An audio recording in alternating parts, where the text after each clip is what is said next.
Olá, querida aluna, olá, querido aluno. Hoje nós vamos falar de um tema que costuma interessar muito as pessoas, que é o direito penal. Veremos então algumas noções de direito penal.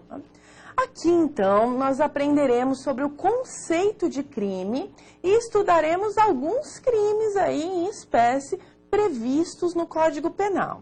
Para isso, antes, nós temos que verificar o que seria essa ideia de crime. Só é crime algo que esteja previsto na lei como tal. Isso está tanto na Constituição Federal quanto no Código Penal.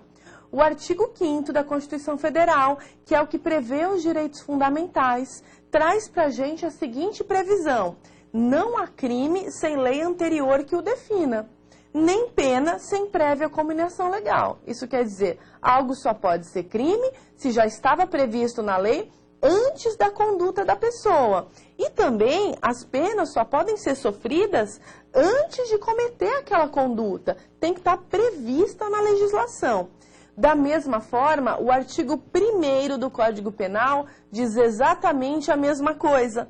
Não há crime sem lei anterior que o defina. Não há pena sem prévia cominação legal. Então, esse é o princípio máximo do direito penal, que é o princípio da legalidade e da anterioridade da lei penal. E aí, nós vimos, então, que se a pessoa comete um crime previsto na lei e que se a pena estava prevista na lei antes do fato, essa pessoa pode vir a sofrer uma pena, sim, por causa da sua conduta. Como funciona esse sistema, então? É o seguinte: nós temos um sistema em que nós temos liberdade, esse é um direito fundamental garantido. Porém, essa liberdade não é absoluta. Eu não posso fazer o que eu quiser com a minha liberdade, não posso matar alguém. Até posso, né? Mas se fizer, o que vai acontecer comigo? O Estado vai me sancionar, vai aplicar uma pena sobre mim. Então, um sujeito que viola direitos de outro sujeito comete um crime, desde que esteja previsto na lei como tal. E aí, por causa disso, você abre para o Estado a possibilidade de retirar direitos do sujeito violador, que violou direitos de outro sujeito de direito. E essa forma de retirar direitos é que nós chamamos de pena. Esse é o sistema num Estado de direito, num Estado que funciona pela legalidade. Estou dizendo isso para desmistificar a ideia que muitas pessoas possuem de que a pena é uma vingança, de que a pena é um castigo para fazer mal para o criminoso. Não é assim que funciona num Estado de direito, que funciona através da legalidade. O sistema é muito claro. Você violou direitos de outro sujeito de direito, abre a possibilidade para o Estado retirar direitos de você. Quais direitos o Estado pode retirar de você? Somente aqueles que a lei autoriza. Então, no nosso sistema constitucional, nós temos um modelo de penas. Está lá no artigo 5º também, que vai dizer o seguinte: a lei regulará a individualização da pena. Isso quer dizer que só pode sofrer pena o mesmo sujeito que violou um direito de outro sujeito. Então, não pode ser que eu cometi um crime e outra pessoa cumpra a pena. Isso é vedado. E a lei adotará, entre outras, as seguintes: quais são as penas previstas no Brasil? Privação ou restrição da liberdade, pena de prisão, popularmente conhecida, perda de bens, multa, prestação social alternativa, que é aquela prestação de serviços à comunidade, suspensão ou interdição de direitos, uma suspensão temporária aí, ou definitiva de direitos. São proibidas pela nossa Constituição, aqui, né? São proibidas penas de morte, salvo em caso de guerra declarada, que aí durante o estado de guerra há uma exceção para essa regra. De caráter perpétuo, prisão perpétua, trabalhos perpétuos, de jeito nenhum. Trabalhos forçados, pena proibida pelo nosso sistema constitucional, por exemplo, escravização, né? Banimento, que é a expulsão da pessoa do território nacional, proibida. E também penas cruéis, que seriam penas cruéis, aquelas que afrontam o direito à vida, à saúde, à integridade física. Então, no nosso sistema constitucional, não é porque uma pessoa cometeu um crime que nós vamos estilhaçar o seu corpo, cortar a sua cabeça. Isso é uma coisa da Idade Média, pôr fogo na pessoa.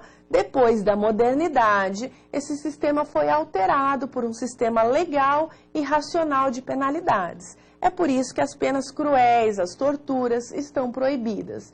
E como o nosso modelo é democrático, além de tudo, também essas penas aí perpétua, de morte, estão proibidas em nome aí da proteção aos direitos fundamentais. Então, você pode sofrer uma pena desde que cometeu um crime. O que é um crime? Um crime é um fato típico, ilícito e culpável. É assim que o direito penal conceitua crime. O que quer dizer fato típico? Quer dizer que aquilo que a pessoa fez aqui no mundo real, esse fato, essa conduta, se encaixa aí perfeitamente numa previsão da lei. Para ser crime não tem que estar previsto na lei? Está escrito, por exemplo, lá no artigo 121, desculpe, matar alguém, aqui. Matar alguém é crime pelo Código Penal. Então, se matar alguém é crime, eu só vou cometer esse crime se eu fizer exatamente o que está escrito na lei. Como eu sei que a pessoa cometeu um fato típico? Fez exatamente o que estava escrito na lei. Se ela realiza a conduta prevista na lei penal, e essa conduta tem nexo causal com o resultado, que é a violação do bem jurídico protegido. Vamos ver o que isso significa. Esse crime matar alguém, por exemplo, qual é o bem jurídico protegido? A vida humana. Então, existe a conduta matar alguém no mundo real? Não. O que existe é esfaquear, atirar em alguém, enforcar alguém, bater em alguém, enfim, né? Essas são as condutas que se praticam no mundo real. Se com uma dessas condutas você realizar o resultado morte, ou seja, que afronte o direito à vida protegido, tiver nexo de causalidade entre a conduta realizada e o resultado morte, nós vamos dizer que esse fato é típico. E aí sim, estarei diante do primeiro requisito para ser crime, fato típico.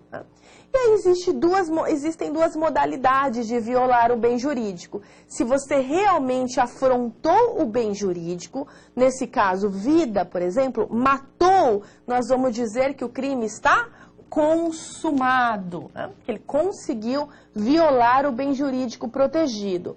Agora, se a pessoa fez de tudo para violar o bem jurídico protegido, mas não chegou a causar esse resultado, no caso do 121, matar alguém, né? Se a pessoa não chegou ao resultado morte, nós vamos dizer que nós temos um crime tentado. Essa é a diferença entre consumação e tentativa. No crime tentado, a pessoa faz de tudo para alcançar o resultado, mas esse resultado não é alcançado por circunstâncias alheias à vontade e ao controle daquele sujeito ativo. Se a pessoa cometer uma modalidade tentada, segundo o artigo 14, ou seja, não alcançar o resultado, segundo o artigo 14 do Código Penal, ela vai ser punível aí com a pena correspondente ao crime principal consumado, mas aí diminuída de 1 a 2/3, certo?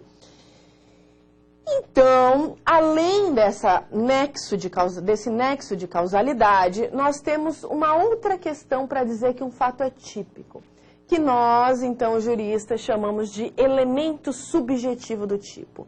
O que quer dizer isso? Para que a pessoa realize um crime, um fato típico, ela tem que aí comportar uma vontade de realizar aquele fato. Então, via de regra, todos os crimes são dolosos, aqueles que as pessoas desejam violar o bem jurídico tutelado.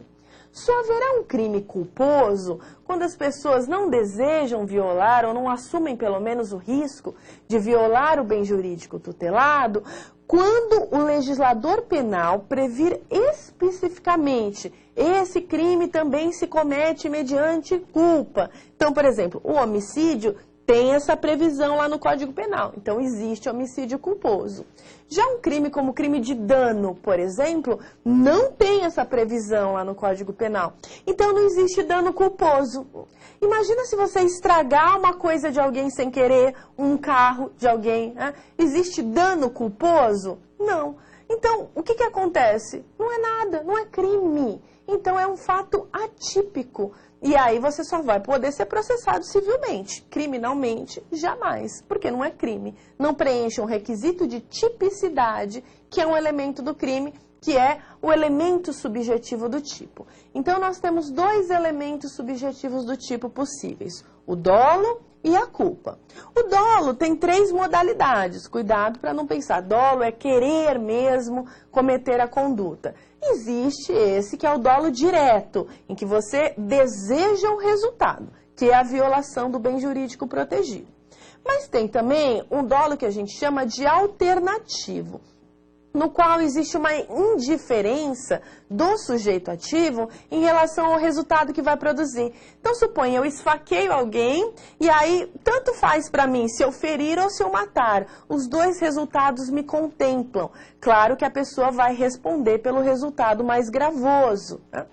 E aí, né, existe também o dolo eventual, que é aquele no qual a pessoa não deseja o resultado, mas é um resultado previsível e a pessoa assume o risco de produzir o resultado. Por exemplo, dirigir em altíssima velocidade dentro da cidade. Se você atropelou alguém, podemos considerar que é um dolo eventual, porque embora você não quisesse mesmo matar alguém, suponha, mas você estava aí podendo prever esse resultado. É óbvio que esse resultado é previsível, é possível. E mesmo assim você falou, não quero nem saber, vou acelerar. Isso é uma possibilidade também de conduta dolosa. A culpa tem aí 3 modalidades. A culpa se comete mediante imprudência, que quando a pessoa cria um risco desnecessário, negligência, quando ela falta com o cuidado necessário para algum procedimento, ou imperícia, quando a pessoa realiza alguma conduta sem ter certificação técnica para poder atuar daquela maneira. Se houver uma dessas 3 modalidades e a pessoa não desejou o resultado, nós iremos falar que temos um crime culposo. Então, o crime, ele é uma conduta prevista na lei penal anteriormente, então o crime é uma conduta, tem que ter nexo de causalidade entre conduta e resultado, típica, tem que cumprir todos os elementos do tipo, e tem também que ser ilícita e culpável, não basta ser típico, hein? Para ser crime tem que ser fato típico, ilícito e culpável. Existem no Código Penal excludentes de ilicitude. Se aparecerem alguma dessas excludentes, não vai ser crime. Às vezes as pessoas pensam que não vai se aplicar a pena. Não é verdade, não houve crime. Para ser crime tem que ser típico, ilícito e culpável. Quais são as excludentes de ilicitude? Legítima defesa, estado de necessidade, estrito cumprimento do dever legal. Se houver uma dessas 3 coisas, não houve crime. Nós temos também excludentes de culpabilidade. Quais seriam? Erro de proibição, coação moral irresistível, obediência hierárquica, inimputabilidade. A pessoa não pode ser imputável por doença mental, desenvolvimento mental incompleto, por menoridade penal e também por embriaguez completa que não seja voluntária, né? Seja proveniente de um caso fortuito ou força maior. Nesses casos, havendo excludente de culpabilidade, também não houve crime, pela teoria tripartida do crime. E aí, se houver crime, ou se houver pelo menos indícios, a pessoa vai poder ser processada criminalmente. E só depois disso é que ela pode sofrer a pena. A pessoa é processada mediante a justiça criminal através de uma ação penal. A ação penal, então, é um instrumento para poder aplicar pena sobre alguém que cometeu um crime. A ação penal pode ser de 2 tipos, pública ou privada. Quem determina isso é o legislador. Via de regra, toda ação penal é pública incondicionada. O que isso quer dizer? Quem deve entrar com a ação penal é o Ministério Público representando a sociedade, porque um crime viola direitos de todos. Quando eu mato alguém, eu afronto todos os valores da sociedade. Então, a regra é que o Ministério Público, como representante da sociedade, é que possa ingressar com essa ação penal, seja titular do direito de ação. Então, a regra é a ação penal pública incondicionada. O MP entra sem nenhum tipo de condição. Mas o legislador pode criar exceções a essa regra. Então, existe, dentro da ação penal pública, a ação penal pública condicionada também à requisição do ministro da Justiça e existe a ação penal pública condicionada à representação da vítima. No caso em que a vítima tem que dizer ao Ministério Público, olha, eu quero que a pessoa seja processada, e aí sim ele pode ingressar com a ação penal. No caso dessas, a ação penal pública continua sendo de titularidade do Ministério Público, mas ela tem uma condição de procedibilidade, que é requisição ou representação. Isso só vai acontecer se o legislador penal estabelecer isso claramente. Também temos a ação privada. Ação privada, que é aquela que se processa mediante queixa-crime. Nessa é a vítima que tem que contratar um advogado e entrar na justiça penal para punir o acusado. Quando nós vamos ter uma ação penal privada que se processa mediante queixa? Quando o legislador estipular expressamente. Caso contrário, regra geral, ação penal pública incondicionada. E também nós temos uma ação penal privada substitutiva ou subsidiária. Quando isso vai acontecer? Quando o Ministério Público tiver a titularidade da ação penal, mas ficar inerte, extrapolar o prazo legal para tomar alguma providência. Aí a vítima pode contratar um advogado e intentar uma queixa substitutiva. E aí é ela que vai conduzir o processo penal, mas o Ministério Público vai ter que acompanhar, porque a titularidade continua dele. Então, são essas as possibilidades. Aí, nós veremos agora alguns crimes em espécie, crimes que são importantes aqui para os conteúdos da nossa disciplina, já que estamos falando de ética, de propriedade material. Os primeiros que nós vamos ver são os crimes contra a honra. Veja, nós temos liberdade de expressão, podemos falar e fazer o que quisermos, mas isso está limitado. Não podemos aí afrontar a honra de outras pessoas com a nossa liberdade de expressão. Se fizermos isso, estaremos cometendo crimes. Os crimes contra a honra são calúnia. A calúnia é acusar alguém de um crime, dizer, fulano matou ciclano. Fulano roubou o ciclano. Não basta dizer, não sei quem é ladrão. Isso não é calúnia. Precisa acusar a pessoa de ter cometido um crime previsto na legislação penal. Se eu só acusar a pessoa, né, xingar, falar, aquele é ladrão, é desonesto, vai ser crime de difamação. Quer dizer, é criar uma fama ruim para a pessoa em público. E temos, por fim, o crime de injúria. Injúria é xingar diretamente alguém, diante da pessoa, e não por trás, falando para outras pessoas, né? Aquela falsidade. Então, o legislador penal prevê essas possibilidades. Esses são os crimes. Nós temos algumas causas de aumento de pena para os crimes contra a honra, dependendo da vítima. Por exemplo, o presidente da República, contra funcionário público durante o exercício das suas funções, ou quando for na presença de várias pessoas. Isso engloba rede social, via internet, é causa de aumento de pena. E também contra a pessoa maior de 60 anos ou portadora de deficiência também. Né? Aqui, para esses crimes, a ação, olha lá, é privada. O legislador colocou a exceção. A ação penal é privada, exceto se a vítima for presidente da República ou chefe de um Estado estrangeiro. Né? Nesse caso, a ação será pública condicionada à requisição. E também se a vítima for funcionário público, em razão das suas funções, a ação penal será pública condicionada à representação da vítima. Depois nós temos os crimes contra a inviolabilidade de segredo. Você, por ser detentor de um segredo, não pode sair divulgando. Isso viola direitos fundamentais. Então, nós temos a possibilidade do crime de divulgação de segredo, de violação de segredo profissional. Cuidado, divulgação de segredo, né? É divulgar um segredo de que se tem aí acesso, controle, mas violação de segredo profissional é quando a pessoa detém um segredo em razão da profissão. É o caso de médicos, advogados, padres, né? E aí divulga esse segredo. E temos também um crime acrescentado nesse capítulo pelo legislador, que é a invasão de dispositivo informático.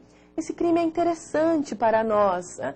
É aquele que foi acrescentado pela famosa lei Carolina Dickmann, que é aquele invadir dispositivo informático alheio, conectado ou não à rede de computadores, mediante violação indevida de mecanismos de segurança, a fim de obter, adulterar ou destruir dados.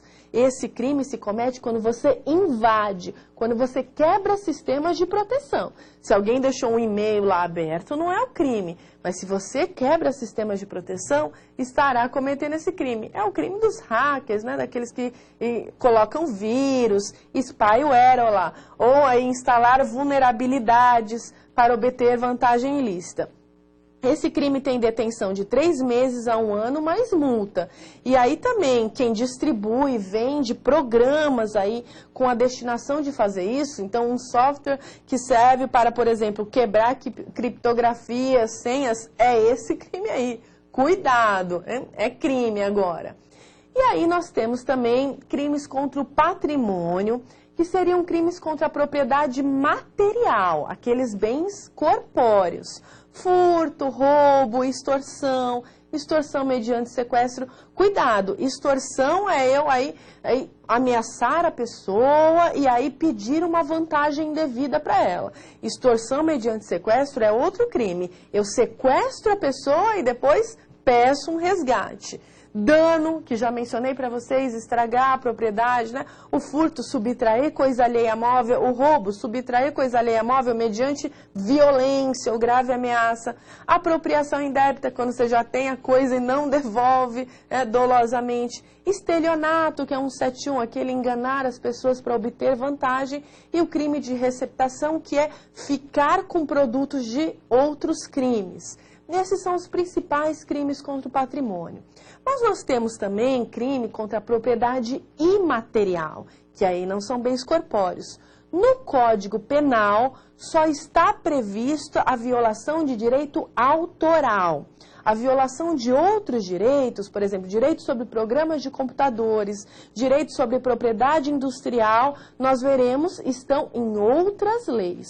Então, no Código Penal está o artigo 184, que é o crime de violação de direito autoral. É por isso que a Lei de Direitos Autorais não prevê nenhum crime, só sanções cíveis, como também estudaremos, porque já está no Código Penal. Qual é a conduta?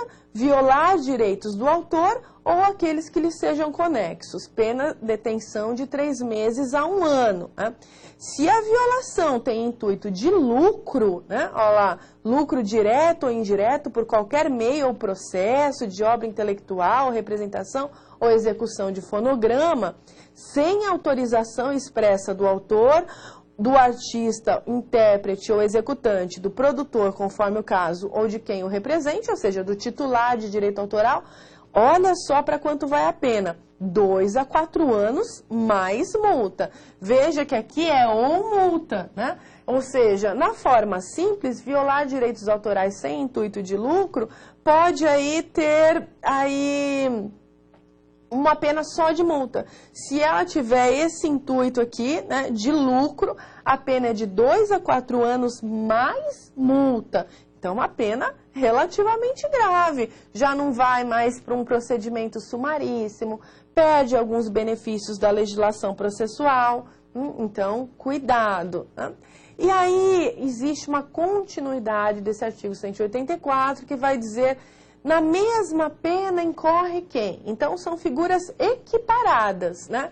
Na mesma pena do parágrafo 1º, que é aquela com intuito de lucro, né?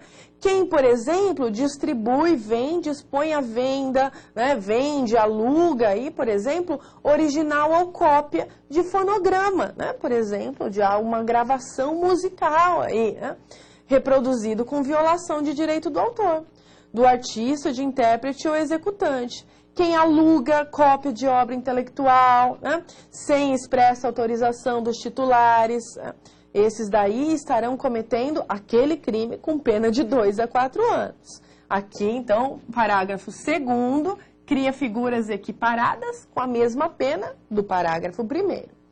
E o parágrafo 3º diz o seguinte: se a violação consistir no oferecimento ao público, mediante cabo, fibra ótica, satélite, onda ou qualquer outro sistema, isso inclui a internet, que permita ao usuário realizar a seleção de obra ou reprodução para recebê-la em tempo e lugar previamente determinados, sem autorização expressa, conforme o caso, com o intuito de lucro, prejudicando o autor, o titular, artista, intérprete ou executante, o que vai acontecer?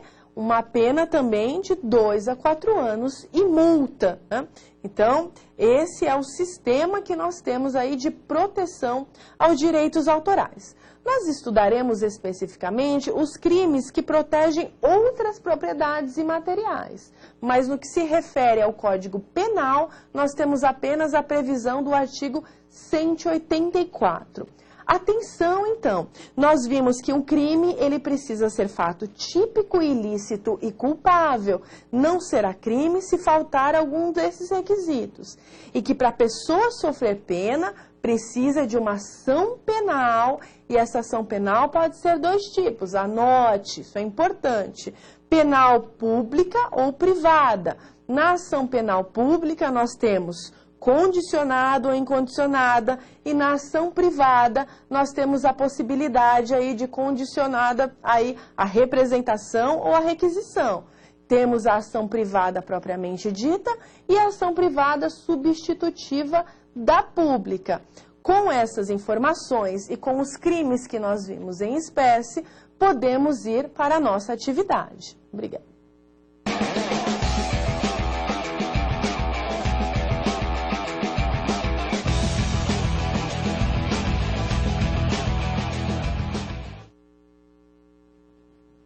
Bom, vamos à nossa atividade para verificarmos se você fixou o conteúdo. Sei que são muitas informações jurídicas, mas acredito que você vai acertar. Olha aí, sobre a teoria do crime, que aqui nós vimos, né? O crime tem 3 requisitos e modalidades de ação penal, acabamos de falar, assinale a alternativa correta.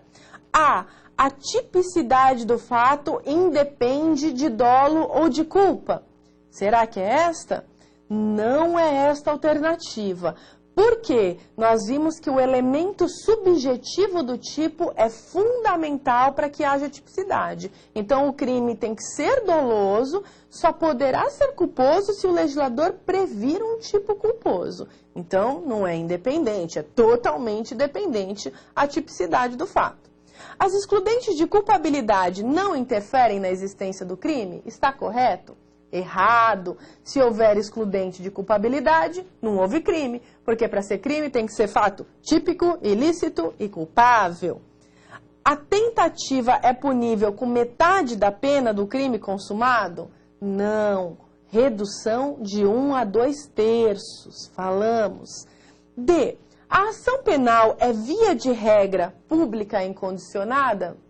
Certa essa alternativa. Ela, via de regra, é pública e incondicionada. Ela será pública condicionada ou privada se o legislador criar essa exceção especificamente, estipulando outra espécie de ação penal.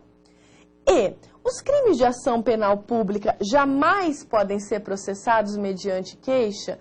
Não, nós vimos que existe a queixa subsidiária, substitutiva, aquela na qual o Ministério Público, a titular da ação, fica inerte, não toma as providências legais, o particular vítima pode contratar um advogado e fazer uma queixa substitutiva. Então, por isso, também está errada a alternativa correta D.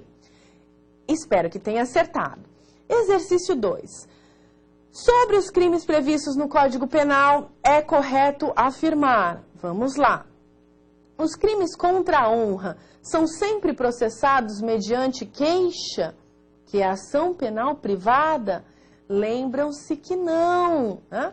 Nós temos a possibilidade, por exemplo, se o crime é contra o presidente da República, de termos uma ação penal pública, condicionada à requisição. Então, não está correta essa alternativa. B. Qualquer pessoa pode cometer o crime de violação de segredo profissional? Mencionamos que não. Para cometer o crime de violação de segredo profissional, precisa ter uma profissão na qual você tenha acesso a segredos em razão da sua profissão. Falamos exemplos clássicos, médicos, advogados, padres. Então, não é qualquer pessoa que pode cometer esse crime, não. C. Todas as formas de violação de direitos autorais estão previstas no mesmo artigo? Será que essa alternativa está correta? Está. É o artigo 184 do Código Penal que prevê todas as formas de violação dos direitos autorais. Cuidado, não são a propriedade intelectual, porque há outras formas de violação da propriedade intelectual previstas em outras leis. Mas no que se refere à violação de direitos do autor, direitos autorais, todas as formas estão previstas no artigo 184, caput e parágrafos, que nós lemos aí, figuras equiparadas à figura qualificada, que é do parágrafo 1º, e também a forma simplesinha ali, que é violar sem intuito de lucro, no tipo principal. Então, essa alternativa está correta. Vamos verificar as outras. Extorsão e extorsão mediante sequestro são crimes idênticos? Não. Extorsão é pedir vantagem em decorrência de uma grave ameaça. E a extorsão mediante sequestro, eu preciso privar a liberdade de alguém e depois pedir um resgate. Claro que não são crimes idênticos. E xingar alguém de ladrão é crime de calúnia? Para ser crime de calúnia, precisa acusar alguém de um crime previsto na legislação penal. Não basta eu falar, é ladrão, é bandido, é desonesto. Se eu fizer isso, cuidado, não será crime de calúnia, será crime de difamação. Por isso, essa alternativa também está errada. Ficamos com a alternativa C como correta. Espero que você tenha acertado as nossas atividades e que o conteúdo esteja fixado. Obrigada.